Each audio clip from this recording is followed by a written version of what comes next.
এপিসোডের শুরুতেই আমরা তাইপনকে দেখতে পাই।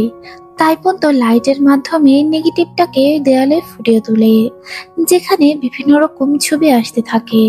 ওরা যখন পোর্টে গিয়েছিল ওই ছবিটাও এখানে সবাই দেখতে পায়।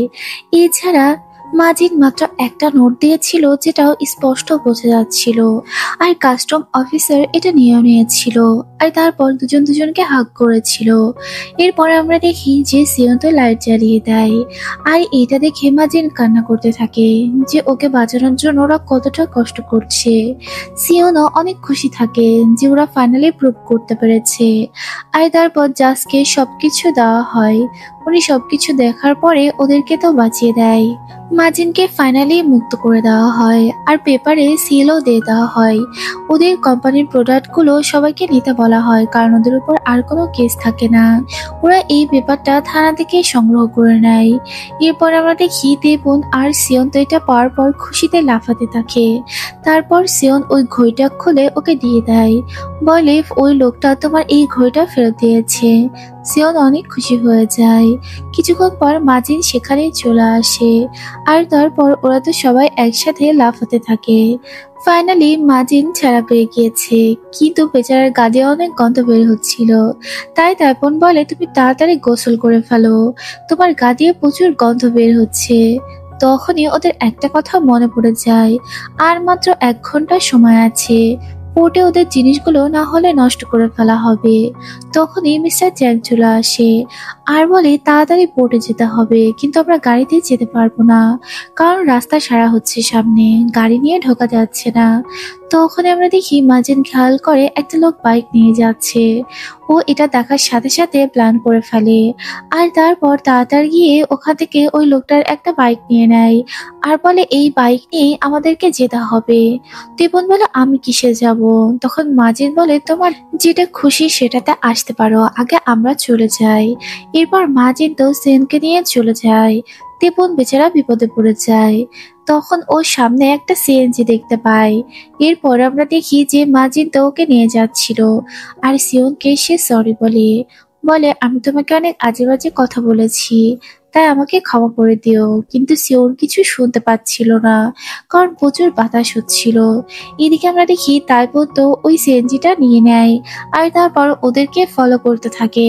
দীপন দূর থেকে ওদেরকে ডাকতে থাকলেও ওরা কিছু শুনতে পায় না। এরপর আমরা দেখি ওরা প্রায় পোর্টের কাছে চলে এসেছে, কিন্তু হঠাৎ করে ওদের গাড়িটা খারাপ হয়ে যায়, ইঞ্জিন আর চলে না। এদিকে মাজিন বারবার ঠিক করার চেষ্টা করতে থাকে। তখন সিয়ন বলে এরকম করলে চলবে না, এটা বলে ও দৌড়তে থাকে, আর দৌড়ে ও পোর্টে যাবে এরকম সিদ্ধান্ত নেয়। ওরা পোর্টের খুব কাছে ছিল, তাই বাইকটা সারার অপেক্ষা সিয়ন করতে পারে না। এদিকে আমরা দেখি যে তেপুনও চলে এসেছে। তেপুন দূর থেকেই দেখতে পায়, আর তারপর মাজিনকে তাড়াতাড়ি গাড়িতে উঠে পড়তে বলে, আর সাথে ওদের ওই পেপারগুলোও নিয়ে নেয়। এদিকে সিয়ন দৌড়তে থাকে। দৌড়ে ও প্রায় কাছে চলে এসেছে, আর তেপুনও গাড়িটা নিয়ে ভেতরে ঢুকে পড়ে। এরপর আমরা দেখি যে সিয়ন তো ওই জায়গায় চলে যায় যেখানে ওদের জিনিসগুলো নষ্ট করা হচ্ছিল। ও গিয়ে দেখতে পায় যে ওদের জিনিসগুলো ওখান থেকে সরানো হচ্ছে, আর ওই জিনিসগুলোর অবস্থা অনেক খারাপ। ও সবাইকে নিষেধ করলেও কেউ ওর কথা শোনে না। তখনও বলে যে এখনই ব্যাপারটা চলে আসবে, তোমরা একটু অপেক্ষা করো, কিন্তু কেউই তো ওর কথা শোনে না। সবাই ওই জিনিসগুলো নষ্ট করতে থাকে। এরপর আমরা দেখি ও তো ওই জিনিসগুলোকে হাক করে বসে থাকে, বলে আমি এখান থেকে সরবো না, তোমরা কিছুতেই এই জিনিসগুলো নিতে পারবে না।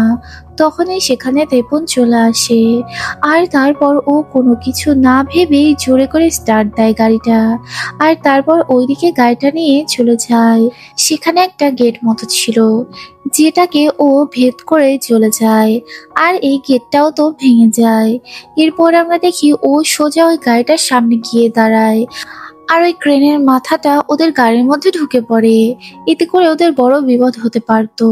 এরপর আমরা দেখি যে তেপুন তাড়াতাড়ি বেরিয়ে আসে, আর পেপারটা সেউনকে দিয়ে দেয়। পেপারটা ওই ড্রাইভারকে দেখায়, আর বলে দেখো আমাদের জিনিসপত্র লিগেল আছে। তখন ওই লোকটা ওদের আর কিছু বলে না, আর বলে এখন তোমরা এগুলো তাহলে নিয়ে যেতে পারো। এরপর আমরা দেখি তিপুনের মাথায় বেশ কতটা কেটে গিয়েছে। এই ক্রেনের আঘাতেই ওর এমনটা হয়েছে। এরপরে সিওন তো অফিসে যায় আর তারপর পেপারগুলো জমা দেয়। তখন ওই অফিসার ওদেরকে অ্যাপ্রুভ করে দেয় যে ওরা এই জিনিসগুলো নিয়ে যেতে পারবে। সিওন তো অনেক বেশি খুশি থাকে যে ফাইনালি ওদের প্রোডাক্টগুলো ওরা বিক্রি করতে পারবে, তাই ও খুবই খুশি হয়ে যায়। এদিকে আমরা দেখি মাজিন আর তেপন তো ওই জিনিসগুলো চেক করতে থাকে। ওরা হেলমেটগুলো দেখতে পায় প্রত্যেকটা হেলমেট নষ্ট হয়ে গিয়েছে। ওখানকার ম্যাক্সিমাম হেলমেটগুলোর 12টা বেজে গিয়েছে। এটা দেখে ওরা সবাই অনেক বেশি আপসেট হয়ে পড়ে। তখনই সেখানে সিওন আসে। সিওন এগুলো দেখতে পেয়ে খুব কষ্ট পায় যে এত কিছুর পরেও ওরা ওদের প্রোডাক্টগুলো বাঁচাতে পারেনি। তার জন্য বেচারা কান্না করতে শুরু করে দেয়। তখন মাজিন ওকে সান্ত্বনা দেয় যে তুমি তোমার সর্বোচ্চটা চেষ্টা করেছো, তাই এত কষ্ট পেও না, সবকিছু ঠিক হয়ে যাবে। আমরা নতুন কোনো প্রোডাক্ট নিয়ে আবার কাজ করব। আর তুমি সত্যি খুব ভালো এমপ্লয়ার। এটা বলে ওকে সান্ত্বনা দিচ্ছিল, কিন্তু সিওন অনেক বেশি কান্না করছিল। এটা দেখে তেপন ওদের দুজনকেই হাক করে আর বলে তোমরা এত কষ্ট পেও না, এখনো কিছু প্রোডাক্ট আছে যেগুলো আমরা সেল করতে পারবো। কিছু প্রোডাক্ট অন্তত বেঁচে গিয়েছে, তাই এটাতেই হ্যাপি থাকো। তেপন যেন ওদের গার্জিয়ানের মতো আগলে রাখে আর ওদেরকে সান্ত্বনা দেয়। এরপর আমরা দেখি সবাই গেস্ট হাউসে চলে আসে। সেখানে এসে ওরা সবাই মিলে খাবার খাচ্ছিল, কারণ এই দুদিন ওদের উপর অনেক বড় প্রেশার চলে গিয়েছে। এরপর আমরা দেখি সেওন তো ওই গেঞ্জিটার কথা জিজ্ঞেস করে যে তোমার এই গেঞ্জিটা তো নষ্ট হয়ে গিয়েছে। তখন সে বলে এটা তার লাকি একটা ড্রেস, তাই যেখানেই যাই সে এটা নিয়ে যায়। এরপরে আমরা দেখি যে মাজিন তো অনেক কষ্ট পেয়ে একটা কথা বলে বলে যে একটা নোটের জন্য কত কি হয়ে গেল। এই নোটটা যদি আমি না দিতাম তাহলে তোমাদের এত কষ্ট পেতে হতো না, আর আমাদের প্রোডাক্টও নষ্ট হতো না। এরপর আমরা দেখি খাবার খাওয়া হয়ে গেলে তেপন তো চুপচাপ বসেছিল। তখন সিওন ওর কাছে যায় আর ওর মাথার ওই আঘাতটা ঠিক করার জন্য ব্যান্ডেজ করে দেয়। তখন আমরা দেখি যে ওরা দুজন দুজনের অনেক কাছে চলে এসেছিল। তেপন ওর দিকেই তাকিয়েছিল আর তারপর ওকে তো কিস করতে চায়। আর এবার সিওন ওকে আর আটকায় না। তখন তেপন ওর চুলের মধ্য থেকে একটা ফুল নিয়ে আসে আর বলে তুমি ঠিক এই ফুলটার মতো। তখন আমরা দেখি সিওন তো ওই ফুলটাকে একসেপ্ট করে নেয় আর তারপর দুজন দুজনকে কিস করতে থাকে। ওদের ফার্স্ট কিসটা হয়ে যায়। পরদিন সকালবেলা ওরা সবাই একসাথে খাবার খাচ্ছিল। তখনই সেখানে মিস্টার চ্যাং চলে আসে আর বলে যে তোমাদের কিছু প্রোডাক্ট আমি সেল করে দিব। মিস্টার চ্যাংকে দেখতে পেয়ে ওরা অনেক বেশি খুশি হয়ে যায়। মিস্টার চ্যাং এর সেক্রেটারি তো একটা ফুলের মালা নিয়ে আসে সিওনের জন্য, কিন্তু তেপন এতে করে অনেক বেশি জেলাস হয় আর বলে খুব ভালো করেছে এটা আমার জন্য এনে, আর এই ফুলটা ও নিজে নিয়ে নেয় আর ওদের সবাইকেই ধন্যবাদ জানায়। এরপর আমরা দেখি মাজিন বলে এই প্রোডাক্টগুলো আমি সেল করে দিতে পারবো, তাই তোমাদের আর সাথে আসতে হবে না, তোমরা গেস্ট হাউসে ফিরে যাও। এরপর আমরা দেখি তেপন বলে উল্টোপাল্টা যেন কিছু করো না। মাজিন বলে এবার তুমি নিশ্চিত থাকো আমি উল্টোপাল্টা কিছু করব না।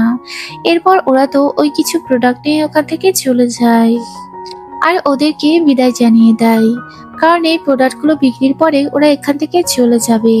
কিছু প্রোডাক্ট অন্তত ওরা বিক্রি করতে পারছে, ওদের অনেক বেশি জরিমানা চলে গেছে। এদিকে আমরা দেখি সিওনের ছোট ভাই ওর জন্য অপেক্ষা করতে থাকে আর তার কিছুক্ষণ পরেই ওরা তো বাড়িতে চলে আসে। ওর ছোট ভাইটা সিওনকে দেখে অনেক খুশি হয় আর তাকে গিয়ে হাগ করে। কিছুক্ষণ পর সেখান থেকে তেপুনের মাও বের হয়ে আসে। সে ওদেরকে দেখতে পেয়ে অনেক বেশি খুশি হয়।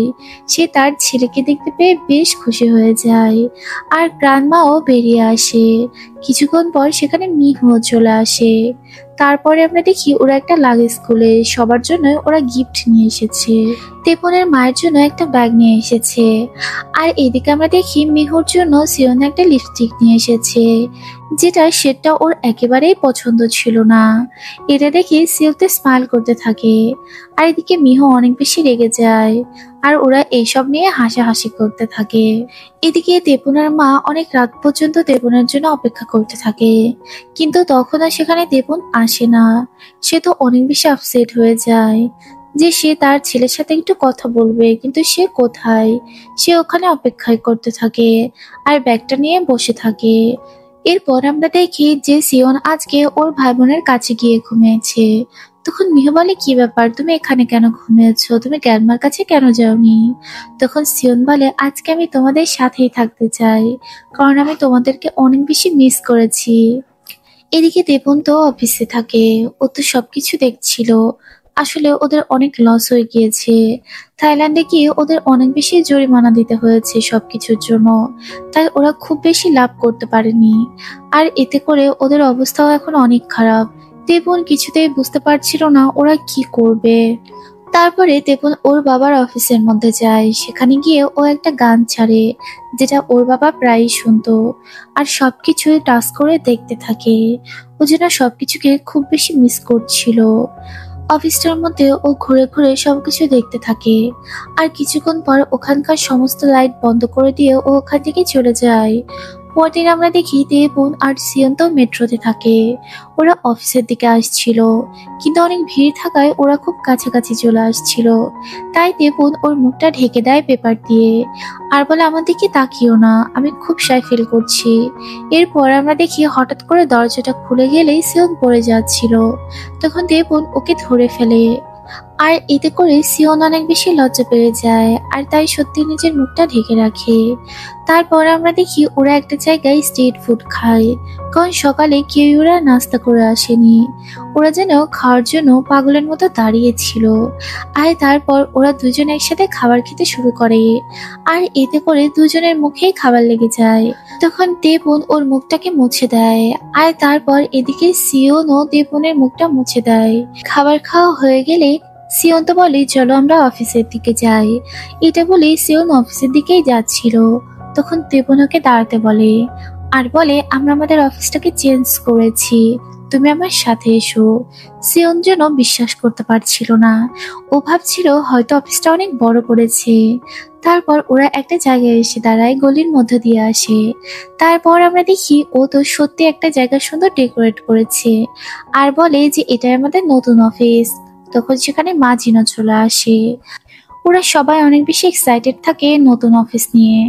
এরপর ভিতরে ঢুকলেই সবাই তো অবাক হয়ে যায়, দেখে সবকিছুই অনেক বেশি মেসি, কিছুই পরিষ্কার নেই। তখন ওরা জিজ্ঞেস করে, এগুলো কি হচ্ছে? তখন তেপন বলে যে আসলে ওদের অনেক লস হয়ে গিয়েছে, আর তার জন্য ওদের কোম্পানিটাও চলে গিয়েছে। এটা ব্যাংকের আন্ডারে গেছে, টাকা দিয়ে এটাকে নিয়ে নিতে হবে। তার জন্য ও অনেক কষ্ট করে এই জায়গাটা অ্যারেঞ্জ করেছে। ওরা আবার নতুন করে শুরু করতে চায়। তখন সবাই ওর সাথে রাজি হয়, আর জায়গাটা পরিষ্কার করার জন্য সবাই লেগে পড়ে। আসলে এটা একটা রেস্টুরেন্ট ছিল, এটা আসলে নাম ওর মায়ের রেস্টুরেন্ট ছিল, যেটা বন্ধ করে দিয়েছে, আর দেবন ওকে কিছু টাকার বিনিময়ে এটা নিয়ে নিয়েছে। এরপর সবাই মিলে পরিষ্কার করতে থাকে, আর সবকিছু ডেকোরেট করতে থাকে। এই জায়গাটাকে একটা অফিস বানাতে হবে। এইদিকে আমরা দেখি নামতো কাপড় চোপড় কালেক্ট করছিল। তখন ওর চোখে একটা সোয়েটার পরে। তখন ও বলে, এটার প্রাইস কত? তখন উনি বলে, তুমি এটা নিতে চাইলে নিয়ে নিতে পারো। আসলে ও এই মহিলার জন্যই কাজ করতো, এটা অনেক পুরাতন, তাই খুব একটা ভালো সেলও হয় না। তার জন্য উনি পুরাতন কাপড় চোপড় গুলো ওকে দিয়ে দেয়। সামনে শীত আসছে, তাই ওর ফ্যামিলির জন্য উনি এগুলো দিয়ে দেয়। এরপর আমরা দেখি যে ওরা ফাইনালি অফিসটাকে গুছিয়ে ফেলে। তার কিছুক্ষণ পরেই সেখানে নামও চলে আসে। নামও তো সবকিছু দেখে অবাক হয়ে যায়, আর বলে, তোমরা এগুলো কি করেছো? আমি তো তোমাকে বলেছিলাম তুমি একটা সাইডে অফিস নাও, আর একটু জায়গা ফাঁকা রেখো, কারণ আমি তো এখানে প্রায় আসা যাওয়া করবো। তেপন বলে, তুমি এগুলো নিয়ে চিন্তা করো না, তুমি এমনিতেই আসতে পারবে। নামও বলে, এগুলো তাড়াতাড়ি সরাও, আমাকে একটু জায়গা দাও। কিন্তু সবাই তো ওকে গিয়ে জড়িয়ে ধরে। এরপর আমরা দেখি বাইরে এসে ওরা তো ওদের এই নতুন কোম্পানিটাকে দেখতে থাকে। এটা ছোট, কিন্তু তারপরেও ওরা খুব মায়া দিয়ে এটা সাজিয়েছে, আর এখান থেকেই ওরা নতুন করে শুরু করতে চায়। এরপর আমরা হিয়নকে দেখতে পাই। হিয়ন তো ওই পুরাতন কোম্পানির সামনে এসে দাঁড়ায়, আর দেখতে থাকি ভিতরে কেউ আছে কিনা, কিন্তু ভিতরে কেউই ছিল না। এরপর ও ভিতরে গেলে একটা পেপার দেখে, আর এটা একটা ব্যাংকের পেপার ছিল, যে ওদের কোম্পানিটা নিয়ে নেওয়া হয়েছে, আর ওদের জায়গাটা চেঞ্জ করা হয়েছে, সব ইনফরমেশন ওখানে লেখা থাকে। তখন হিয়ন বলে, এটা ওদের শেষ নয়, এটা ওদের শুরু। এদিকে আমরা দেখি নামও তেপনকে তো বলতে থাকে যে ও একটা মেয়ের সাথে ডেট করছে, আর তারা কয় ভাই বোন, আর সবকিছুই বলতে থাকে। তখন আমরা দেখি যে হিয়ন তো বুঝতে পারে, কারণ এগুলো সবকিছুই মিলে যাচ্ছিল সিওনের সাথে। তখন ও বলে, তুমি কার কথা বলছো? তুমি কি সিওনের সাথে ডেট করছো নাকি? নামু বলে, তুমি এগুলো কি বলছো? আমি কেন ওর সাথে ডেট করতে যাব? আমি অন্য একটা মেয়ের কথা বলছি। তখন কথায় কথায় তেপন তো বলে বসে যে ও তো কিস করেছে সিওনকে। তখন নামও জিজ্ঞেস করে, তুমি ওকে কিস করেছো? তাহলে হয়তো তোমরা ডেট করছো। ও বলে, না আমরা ডেট করছি না। নামও তো কিছুই বুঝে উঠতে পারে না, বলে তুমি এগুলো কি বলছো? তুমি কিস করেছো তারপরে তোমরা ডেট করছো না? তখন আমরা দেখি ও তো পাস্টের গল্প বলতে শুরু করে। আসলে থাইল্যান্ডে কিস করার পর দিন ও তো ওকে খুব ভালো ট্রিট করছিল। অ্যাজ এ বয়ফ্রেন্ড ও সবকিছু ওকে আগিয়ে আগিয়ে দিচ্ছিল, কিন্তু এগুলো যেন ওর ভাল লাগছিল না। সিওনাকে কিছুই বলছিল না, মাজিদ এগুলো ফলো করছিল। তারপর আমরা দেখি যে তেপন তো ওর থেকে ব্যাগ নিয়ে নেয় আর বলে, আমি তো তোমার বয়ফ্রেন্ড, তাই এগুলো আমি করতেই পারি, আর আমরা তো এখন ডেট করছি। তখন সিওন বলে, কিস করলে কি ডেট করে নাকি? তেপন কেউ তো বলে, শোনো আমরা কিন্তু ডেট করছি না, তুমি এটা কখনোই ভেবো না। তখন ও বলে, আমরা তো কিস করেছিলাম। ও তো বলে যে কিস করেছি তো কি হয়েছে, আমরা তো ডেট করছি না। তখন তেপন তো ওকে জিজ্ঞেস করে, তাহলে আমরা কবে থেকে ডেট করছি? তখনই সেখানে মাজিন চলে আসে। ও তো বলে, এটা আমি জানি না। আর তারপর আমরা দেখি তেপন সিওনের হাত ধরে আর বলে, আমাকে ফাইনাল বলে যাও। কিন্তু ও তো কোনো কথা না বলে হাতটা সরিয়ে নিয়ে চলে যায়। এদিকে সিওনের হার্টবিট অনেক বেশি বেড়ে যায়। বেচারায় স্মাইল করতে থাকে, যেটা তেপন দেখতে পায় না। এরপর আমরা দেখি সিওন তো থাইল্যান্ডের ওই ছবিগুলো সব অ্যালবামে রাখতে থাকে, আর সব ছবিগুলো ও দেখতে থাকে। এর মধ্যে একটা ছবি ওর অনেক বেশি ভালো লাগে, যেটা একা একা তেপন দাঁড়িয়েছিল। আর এই ছবিটা ও দেখতে থাকে, আর তারপর নিজের ডায়েরির মধ্যে এটা রেখে দেয়। এরপরে সিওন ওই ব্রেসলেটটাও দেখতে থাকে, যেটা কিনা তেপন ওকে গিফট করেছে, আর এটা ওর অনেক বেশি পছন্দর ছিল। এরপর আমরা দেখি নামও ওদের সবার সাথে দেখা করতে আসে, সাথে করে ওই সোয়েটারগুলো ও নিয়ে আসে। মিহু তো নামুকে দেখা মাত্র স্মাইল করতে থাকে, ওর মনে তো লাড্ডু ফুটছিল। এরপর আমরা দেখি সবার জন্য নামু স্পেশাল ডিশ রেডি করতে থাকে। তখন সেখানে মিহু আসে আর ওর সাথে কথা বলতে থাকে। মিহু খেয়াল করে গ্র্যান্ডমা আগে থেকে এখানে বসে আছে, তাই বেচারা লুকিয়ে পড়ে। গ্র্যান্ডমাও তো ওকে অনেক বেশি পছন্দ করে। এরপর ওরা সবাই একসাথে এই ড্রেসগুলো দেখতে থাকে। নামহো ওই ডক্টর জন্য একটা কাপড় নিয়ে এসেছিল, যাতে করে সেও খুশি হয়ে গিয়েছে। ওরা সবাই মিলেই এই ড্রেসগুলো দেখছিল, আর তারপর ওরা সবাই অনেক বেশি খুশিও হয়ে যায়। এরপর ওরা সবাই একসাথে খাওয়ারও খেতে বসে, যেখানে মিহো ওকে স্পেশাল কেয়ার করছিল, যাতে করে নামার অনেক বেশি ভাল লাগে। এরপর আমরা বেকোকে দেখি, সে তো বসে বসে ওই পেপারগুলো দেখছিল যে ওই কোম্পানিতে কারা কাজ করে। এর মধ্যে উনি তো পাস্টের একটা কথা মনে করে। হাসপাতালে উনি বারবার তেপনের বাবার কাছে কিছু একটা জিজ্ঞেস করছিল। এরপর দেখা যায় মিস্টার বেকো একটা ডায়েরি বের করে, যেটা অনেক পুরাতন ছিল। এরপর উনি ওই ডায়েরিটা খুলতে থাকে, যেটার মধ্যে একটা পেজটা ছেঁড়া ছিল, যেখানে হয়তো ইম্পর্টেন্ট কিছু একটা ছিল। এরপর আমরা দেখি যে তেপন তো পুরাতন ফাইলগুলো বের করে, যেখানে ও সবকিছু দেখতে থাকে যে ওর বাবা কিভাবে কোম্পানি চালিয়েছে। হয়তো এখান থেকে ও কিছু একটা আইডিয়া পাবে। হঠাৎ করে ও দেখে একটার মধ্যে একটা পৃষ্ঠা ছেঁড়া, যাতে করে ওর একটু সন্দেহ লাগে। এদিকে মিস্টার বেকো আমরা দেখি যে মিস চাকে ধরে ফেলে আর বলতে থাকে, আমি তোমায় একটা কাজের অফার করেছি, তুমি কেন এটা করতে চাচ্ছ না? না হলে তোমায় আমি জানে মেরে ফেলবো। উনি তো এই কাজটা করতে যেন রাজি হচ্ছিল না। এদিকে আমরা দেখি যে তেপন কিছু একটা বুঝতে পারছিল যে কিছু একটা রং হয়েছে।